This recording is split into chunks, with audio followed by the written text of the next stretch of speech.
Hey guys, it's Dylan again. Welcome to my second video, and remember to hit that subscribe button. Today I am going to show you how to reset your Apple Watch when you can no longer use it from your phone. Currently my watch says wrong passcode.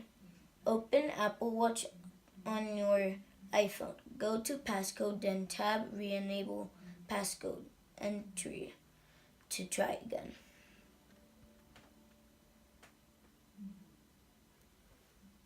The first thing I did is unpair my watch from my phone.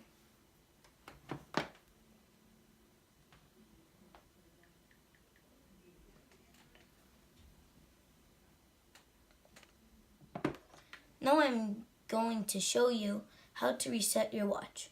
First, you will press and hold the square button about 3 seconds and then let it go. Then you will firmly press the power off button for 3 seconds.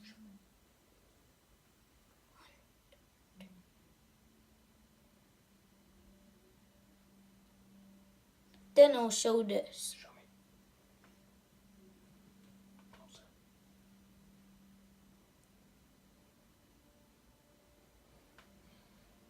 Then do what the watch says. It says, are you sure you want to continue? All media, data, and settings will be erased. This cannot be undone. Then you want to hit the green button. Then it should start loading. The Apple logo should now appear. It should load for at least a minute or two. Everything is back to factory reset. You can now go ahead and repair your Apple Watch to your phone. I hope this helped. Thanks for watching, and remember to give this video a thumbs up and subscribe. Until next time, this is Dylan. Peace.